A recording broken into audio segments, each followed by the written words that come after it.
रजनी, जल्दी से खाना बना दो, बहुत ज़ोरों की भूख लगी है। अभी अभी ऑफिस से घर लौटी पत्नी को देखते ही उसके पति श्याम ने अपनी 2 साल की बेटी के साथ टीवी पर कार्टून देखते हुए बोला। बैग को वहीं टेबल पर रखकर अपने कमरे में जाकर फटाफट अपने कपड़े बदलकर वॉशरूम की ओर जाती हुई रजनी को उसकी सास ने वहीं से टोका, जो अपने कमरे में ही अपने बिस्तर पर आराम से बैठी थी। वॉशरूम में 2-4 कपड़े पड़े होंगे तो उन्हें धो देना। जी माँ जी। रजनी वॉशरूम में पहुँच फ्रेश होने से पहले बाल्टी भर भिगोए हुए कपड़े धोकर हाथ सुखाकर वॉशरूम से बाहर आई और सीधा किचन में पहुँची। रसोई की सिंक जूठे बर्तनों से भरी हुई थी। लाख मिन्नतों के बाद भी सासू माँ अपने बेटे की बेरोज़गारी का हवाला देकर कोई भी नौकरानी रखने को तैयार नहीं थी। खैर, सारे जूठे बर्तन धोने के बाद रजनी ने चाय का पानी चूल्हे पर रखा ही था कि सासू माँ रसोई में आ पहुँची और बोली, बहू, महंगाई में आटा क्यों गीला करती हो? चाय रहने दो, सीधा खाना बना लो। रजनी ने गैस बंद कर दी, लेकिन रसोई में कुछ मदद करने की बजाय सासू माँ यह कहते हुए रसोई से वापस जाने को मुड़ी, तरी वाली सब्जी बना लो और फुलके बनाकर जल्दी से खाना परोस दो। अपनी बच्ची की अच्छी परवरिश के मोह में मौन रहकर घर बार दोनों संभालती रजनी पल पल खुद को उस कटते पेड़ की तरह महसूस करने लगी, जिसकी लकड़ी की कीमत लोग उसकी छांव से कहीं ज़्यादा लगाते हैं।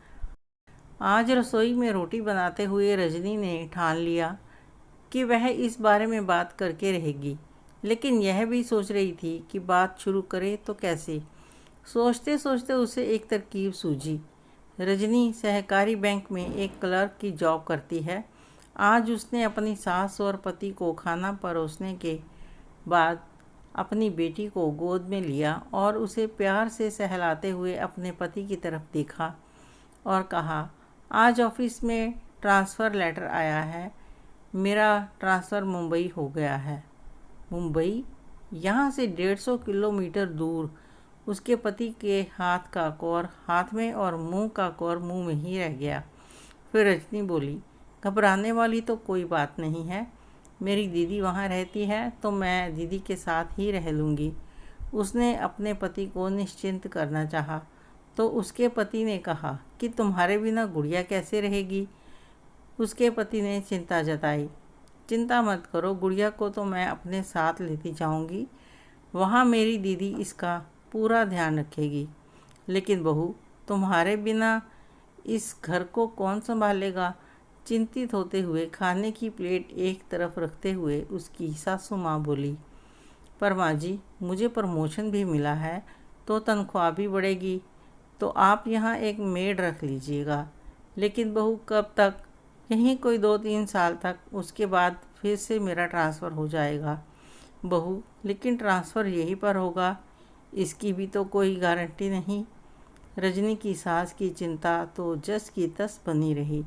हाँ माँ जी, यह बात तो है, लेकिन हमारे घर में पैसों की भी तो ज़्यादा ज़रूरत है ना।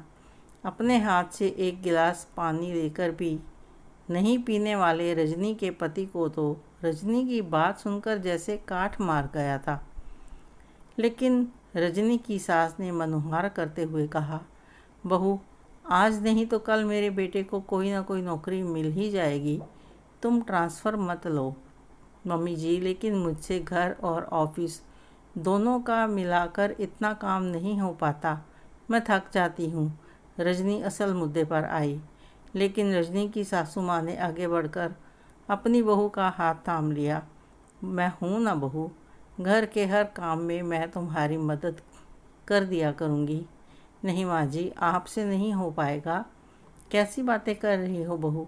तुम्हारे आने से पहले मैं ही तो सारा घर संभालती थी।